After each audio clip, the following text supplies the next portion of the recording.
News in the past few months have talked incessantly about Tesla, what with the Roadster, and also the possibility of a new hatchback. And I'm here to say that we definitely need a hatchback. Bring it on, Tesla. We need this in the European market. What's going on, guys? My name is Bakays, and here on my channel I'll talk about car news, as well as play a little bit of Forza from time to time, covering the new cars they implement into the game. If you enjoy this sort of content, why not give me a like and subscribe? That will really help my channel. Today we're talking about why I think Tesla should most certainly produce a Tesla hatchback. The number one reason why a Tesla hatchback should be implemented into the UK and Europe is because we love small hatchbacks, and we know for a fact that it will get a better economy than something bigger, such as the Model X or the Model Y. And you can see this sort of trend with Tesla. When they brought out the Model S, big luxury sedan, modernised, and when it came out everyone was crazy about it.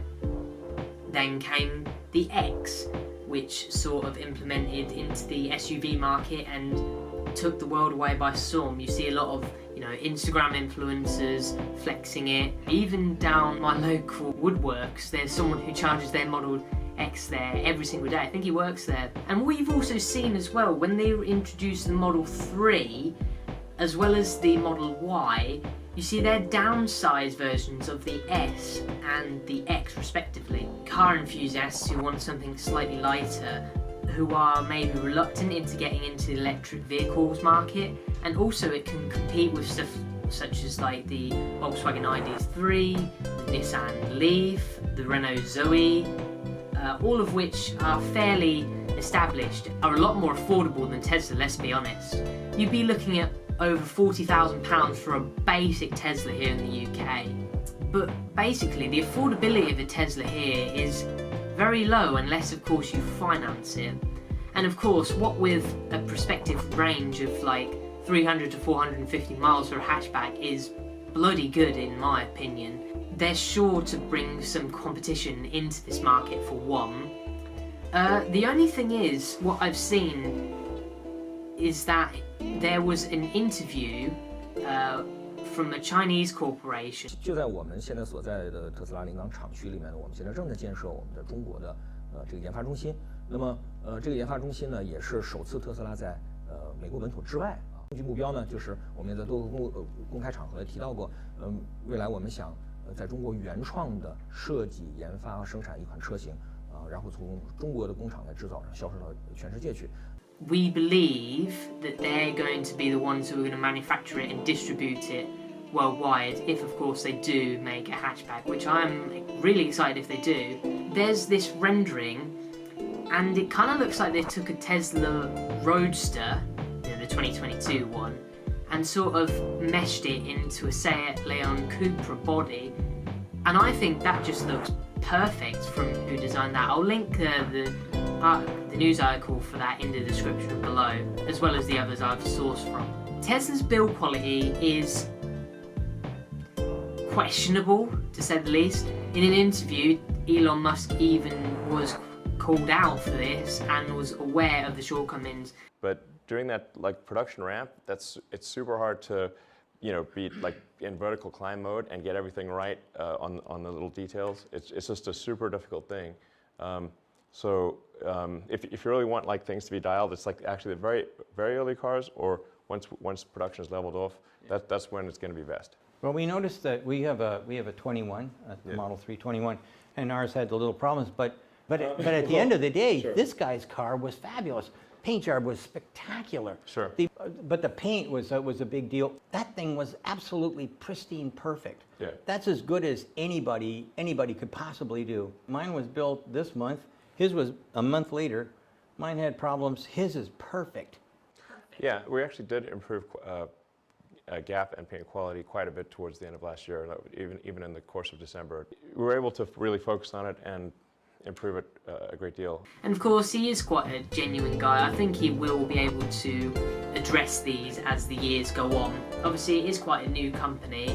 Other manufacturers have had decades, if not even longer, to fix these sorts of flaws and produce more and more cars as the coming years. If Tesla can get us into a market where the pricing of their cars start off at, you know, £20,000, that would be amazing for the UK market. I think you'd see Tesla stock go higher and higher and higher, because you'll see a higher demographic of people moving into Tesla ownership and not just going for uniform Leafs, Zoes, Honda E, hybrids even. It might even sway the market to not buy hybrids. It might go across to there. The technologies within a Tesla is also quite great as well, with the autopilot and the very simplistic designs we've seen in the past. Of course, I don't like that new trend with what I've seen in the Model S of the cropped off steering wheel. That just seems a bit unsafe, to be honest. Reliability might be a concern. However, we know that with the battery technology they have and the money they can invest, of course, it looks like it could be a game changer if they were to introduce it. Couple that with the fact that Teslas usually have batteries on the underfloor of the car and then the chassis built around it, you could imagine that they would create a low centre of gravity for which the hatchback could use, and it would probably handle very well, given that it could have such tyres as like the Pilot Sport 4S's on performance levels. You could have so many trim options for it, and also ones with added luggage capacity, of course. You could have ones which are four-wheel or rear-wheel driven. There just seems like there's so many options for it. The SUVs that Tesla offer are fairly practical. However, they're quite big, and for UK roads especially, they've got such a big road presence, and the roads here are quite small, as well as parking spaces are not very generous. Not like in the States anyway. Even when I drive my car, it's quite cramped on there sometimes. You really have to lean over to the side of the road. With a hatchback, you could sort of negate those problems, make it a smaller package, just make the car a little bit less wide.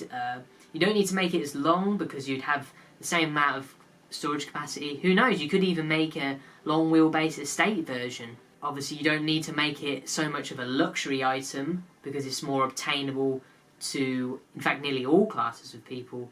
And also financial deals could be implemented to which people would, you know, that you could make them offer they couldn't refuse. Low deposit examples, PCP finance. That's just my opinion. Any more info about it, please put it in the comments below. I'd love to hear it. Anyway, thank you very much for watching. If you like this, please like, share, subscribe, and peace.